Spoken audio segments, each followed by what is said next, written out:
Hello, fellow humans. I'm back. I'm sorry if my voice sounds kind of meh. I'm not really feeling great today. We did come back safely from the collaring, and obviously, I fell behind a couple days on the daily vlogs, which I guess it happens. We were just way too tired for me to even be able to do anything Saturday night after the collaring, and then Sunday there was traveling back home and the goodbye lunch and decompressing and all that sort of thing. So I am back. We'll pick up right where we left off pretty much, and I'll try to get back into the swing of things. I hope I feel better tomorrow. I'm just really stuffy and all right here has been incredibly itchy lately. I think it might all just be allergies, but I also might just be getting sick. I don't really know. I hope you had a nice weekend. I hope that you got to do something exciting yourself. I had a lot of fun. It wasn't as far away as I thought it was going to be. We only ended up having to drive about 2.5 hours to get to the location. And it was amazing. It was beautiful. The weather almost held it up. It only started raining a little bit at the end, but I'd never been to such a formal collaring before. I've been to one other collaring, and if you're not familiar with what a collaring is, in the BDSM world, collaring is it's like a wedding, but kink, and it involves a power exchange dynamic between usually some sort of dominant and submissive, whether it be a master and a slave, a dominant, submissive, master, submissive, whatever the particular dynamic is. It's some sort of power exchange, and it's a formal recognition of it, of a collaring. Being collared is the kind of kink equivalent of being married. So this particular couple had just gotten married, my friends, and this was the collaring afterwards. So before I went to the family event about a week ago, and then this weekend was kind of like the friend ceremony. And it was a lot of fun. It was really sweet, and I got to be a part of the ceremony. I was really happy for both of them, and I was happy to finally meet some people that I'd really only had names to, and I'd never actually seen faces. There were a lot of people I already recognized. It was a very, very hectic night, but a lot of fun. I got to do some rope, which was exciting. Matt actually tied me in public for the first time. He's tied me in front of people one other time, and then obviously we've tied in the privacy of our own home, but we've never tied at an event in front of people that he didn't know before. So that was really exciting. I had a lot of fun, and then I got to tie a person at the party who hadn't been tied in quite a while, and they were super, super grateful, and they were a really tough bottom too. I got to do some pretty intense things with them, and they really toughed it out like a champ, so that was great. And we had people that complimented our scenes, and it was super fun. I really enjoyed the collaring ceremony itself. I thought it was very well put together and very nice. And then the next day, we all went and kind of had a going away lunch at this pretty snazzy Japanese restaurant, and the hosts were so great, and they were really thankful to have the couple choose their restaurant as their ceremony, because they mentioned when they made the reservation that they just gotten married. I don't think they mentioned about it being a collaring, because I don't think restaurants really need to know that bit. But it was a small restaurant, and so it was a big deal to have a party of that many people, and the food was fantastic. Even me, who's on the low-carb diet, I got sashimi and edamame. I love fresh steamed edamame. It's one of my favorite things. I'm kind of just obsessed with edamame in general. I think I've mentioned this recently. And speaking of which, the collaring ceremony, there was a potluck, and I wasn't sure what I wanted to make for the potluck. Usually when I wanted to make something that I knew I could eat, because I'm on such a specific diet plan where I want to have a pretty decent idea of what's in my food, because I'm trying to keep under or around 20 net carbs per day, and so I have to ask is there sugar in the dressing, and things like that, because I don't want to be eating those things, because it's how I'm working on losing weight. And so I wanted to bring something for the potluck that I knew I could eat. but I wanted it to be accessible and good for other people as well. So I decided to go for a keto vegan dish, and I did a bit of research and I found a few different recipes. And the one I ended up going with was this black bean walnut vegan chili. Now, I didn't know that black soybeans were even a thing. I found them finally at Market Basket. This is what they look like.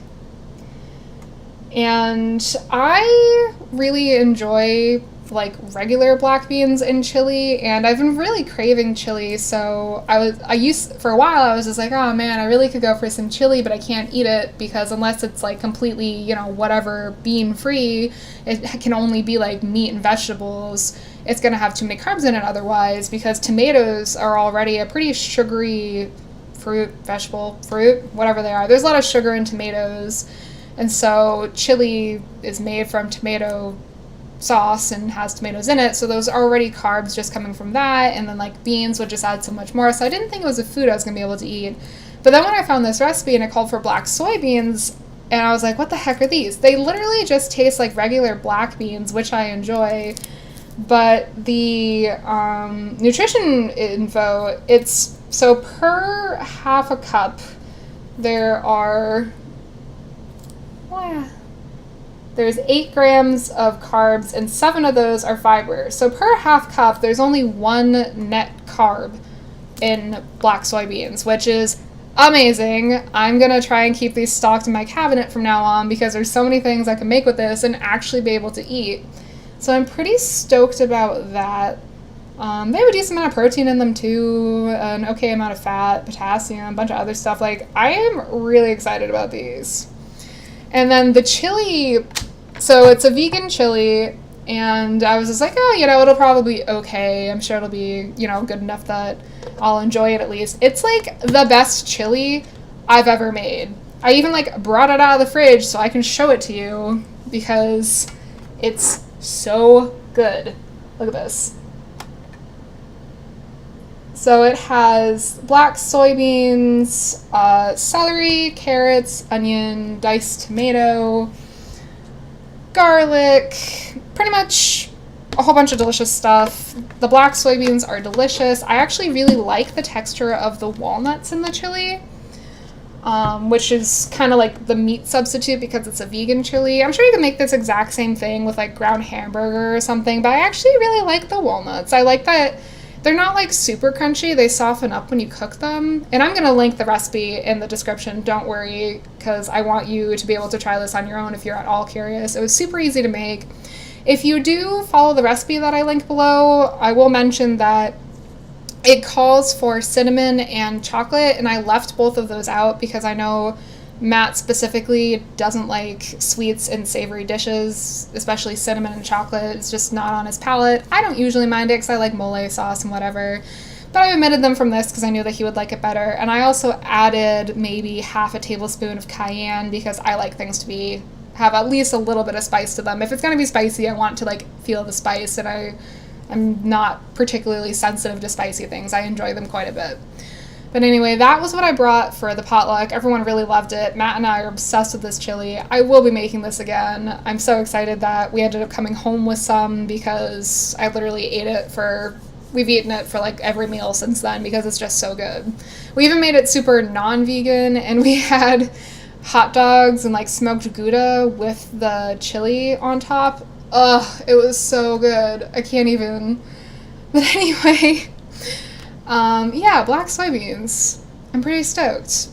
And there was also this roast beef. I don't know who made it, but it was so good. I want to be able to, maybe I need to learn how to make roast beef. I finally learned how to make my tea a little bit better. Every time I've microwaved my tea for my tea vlogs, I've been putting it in the microwave for a full 2 minutes. That's way too long. It makes it way too hot to drink immediately, and I have to sit around and wait for it. I only did 1.5 minutes, and this is perfect. It's like warm without being scalding. So I'm content with this temperature. The other fun thing we did, it was on Sunday because we had to check out of the hotel by 11. And then the dinner at the Japanese, or lunch at the Japanese restaurant, the reservation wasn't until 12:30. So we ended up checking out of the hotel around like 10 o'clock, 9:30, 10 o'clock-ish, and we had some time to kill. So I went to the local mall and just kind of walked around. And I had been seeing advertisements for this new line of bras out by Victoria's Secret, and it was these like really cute pastels, and I really wanted to just try them on and see if I liked them. I did. I ended up buying the purple set of the new, I think it's the Dream Angels line. I would show you the purple one, but I'm wearing it right now, so maybe I'll show you that later. But I also tried on this other bra and I was like, oh, I'm gonna have to like pick between them. And Matt was like, yeah, if you don't buy that black one, I'm buying it for you. So Matt bought me this bra, which is so gorgeous, you guys. It's this beautiful like black with like metallic-y silver on it. It's got this strap that comes right up the sternum, which I love. And then the really pretty thing are the sides next to the cups have this really cool little detail. This bra is just absolutely amazing, and I love it so much. It's so pretty, and it looks really good on me. It's a different size than I usually get. Like last time I measured myself in most of my bras, I'm usually a 36D. This one, I think just because it's padded a certain way, this one's actually a 36C, and it just fits me better. I don't know. Maybe I have been losing weight, so maybe I'm a C now, but the one I'm wearing right now is a D, and it fits. So I guess it just depends on the bra. But super cute. I was so happy that Matt bought this for me, and I'm going to treasure it because it's so pretty. Even the back has little silver details, and I'm just obsessed. I love this bra. And I also like that because it's mostly black, I can wear any pair of just black underwear with this, and it's gonna match. Versus the purple one, I did get the matching underwear that come with it, but it's this like purple pastel color with pink, and it'd just be hard to find something that matched without it being the matching set, if you know what I mean. So yeah, made vegan chili and bought lingerie. Did a bunch of rope and went to a collaring. That was my weekend. And then today's Monday, and I'm a little sad because I was supposed to go to a theme park this Thursday with an old friend of mine, and he had to cancel. But now I just like really want to go to a theme park. I haven't been to anything with the rides since I was too heavy to be able to get on them. I think the last time I went to, I remember I had a friend back in high school who used to always hold like birthday gatherings at Canopy Lake, and I didn't even attempt to go on most of the things there because I knew that I'd be too big for the rides because I was, over 300 pounds. And then, yeah, I don't remember the last time I was actually on a roller coaster or something like that. And I used to love them as a kid, but by the time I was wearing a size 16 when I was in 7th grade, and by the time I was in college, I don't even know what size pants I wore, but I know I was about 355 pounds at my heaviest, probably a little bit more than that because I just kind of stopped stepping on the scale for a while. But I wear a size 12 now, and I haven't been on a roller coaster since I was probably like 12, maybe? I'm turning 26 this year. So I think it'd be a really therapeutic thing to be able to go to a park and actually get on the rides again. So that's one of my goals for this summer. I think maybe next month I'll try and plan like a weekend getaway for Matt and I to go to some theme park somewhere and just like get on a ride for the first time in a really long time. I was supposed to do it this Thursday, and like I said, my friend had to cancel, so I'm disappointed about that, but it's okay. There's other things I really should be doing on Thursday anyway, because I need a little bit of decompressing time after this whole weekend. June's just been such a crazy month for me. I'm still not free this weekend because I'm helping one of my friends move. They just bought a house, and that's very exciting. I'm super happy for them. So I'm going to go down and help them with the movers and everything. But that means that I'm not free this weekend again. And then the week after that, I picked up a bunch of overtime at work. So really this Thursday is going to be my only day off to do like me stuff for a while. So I want to spend it relaxing, go for a nice long walk to downtown maybe, and just kind of chill. And maybe I wanted to record videos last Thursday and I didn't get around to it because I spent the whole day outside. So I'm not going to promise anything I can't produce, but maybe, fingers crossed, I'll feel up to recording something and we'll get something other than just tea vlogs going. I hope that these aren't too boring for you guys. I just like being able to share my day-to-day life with you and hear back from you about what's going on and just kind of build that little sense of community and friendship between us all. So that's all I really want, and that's all I've really been up to. So I'm going to go finish drinking this tea. I really hope I wake up tomorrow feeling better. I should have just taken allergy medication this morning and I didn't. I just don't like taking allergy medication. I don't know why. I feel like I should be able to just tough through it, but I mean, I can't really help having allergies. I hope you have a wonderful evening, and I will check in. I'll stutter a couple of times, and then I will check in with you tomorrow. Good night. Bye.